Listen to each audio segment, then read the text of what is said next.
बिल्लाह जी बिस्मिल्लाहिर्रहमानिर्रहीम।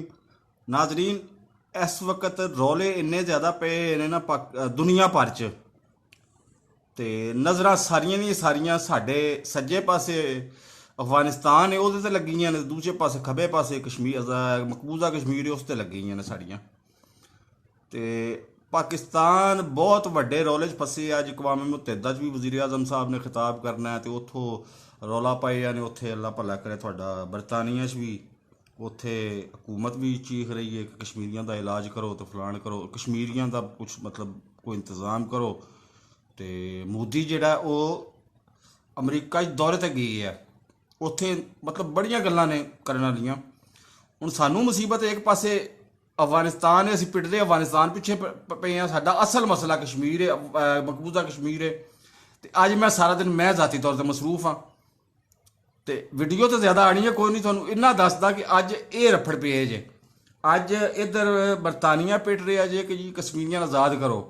हुण बरतानिया जिहड़ा तीजा चौथा मुल्क है, ये कह रहा कश्मीर नूं आज़ाद करो, तो उधरों मतलब असी पिट रहे हैं कि अफगानिस्तान च कोई इमदाद दिओ। असी वैसे ही फारग हो चुके हैं, साड़ियाँ क्वालिटियां ही कुछ होर ने बन गई हैं। हुण की करिए? 30-40 साल पहले किसी ताकत ने सानू किराए ते लिया सी अफगानियां नूं ठीक करने वास्ते। ये सादा लफ्ज़ गल समझाने की कोशिश कर रहे हैं, अगर समझ आ जाए तो ठीक है। अफगानिस्तान नूं ठीक करने वास्ते असी अफगानिस्तान को ठीक किया नहीं, खुद खराब हो गए हैं।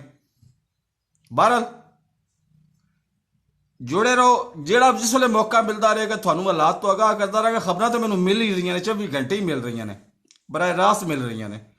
लेकिन बहरहाल दुख भी होंदा है, तकलीफ भी होंदी, कदे किसी हद तक खुशी भी होंदी है कि चलो पेट तो रहे हैं ना, असी कोई रौला तो पाई है, कुछ ना कुछ तो हो ही जाएगा ना। या अफगानिस्तान का कुछ ना कुछ हो जाएगा, पहले अफगानिस्तान का हो जाएगा, बाद च कश्मीर का कर लांगे, या कश्मीर का पहले हो जाएगा तो बाद च अफगानिस्तान का कर लांगे। तो है ने दोवें मसले जायज़। मैं दोनों मसले, मैं अफगानिस्तान च भी जहाद नूं मन्ना वा, नौज़ु बिल्ला। हुण मैं की कर सकदा? मैं तो जहाद नहीं करना ना, ते मेरा इस गल ते यकीन है। लेकिन अफगानिस्तान नूं भी अफगानिस्तान च भी जहाद नूं मन्ना वा, ते अफगानिस्तान च भी जहाद नूं मन्ना। लेकिन यार मैं की करा, तुहानूं की दसां? मेरे चैनल नूं अगर सबसक्राइब नहीं किया तो थल्ले लग्या रत्ता बटन पुश ते सबसक्राइब, अगे नाल लगी हुई घंटी पुश आल नोटिफिकेशन ऑन। जिस वेले वीडियो सी ना तुहानूं ठक वाक वजसी, तुसीं वेखो वीडियो कितने मिनट दी है, इहदा मौजू किहड़ा है। अच्छा जी, इस पूरी वेखी जा सकती तो फिर वेखनी, वरना रोक देनी, नहीं वेखनी, छड़ देनी है। ठीक है ना? अल्लाह हाफिज़ जी।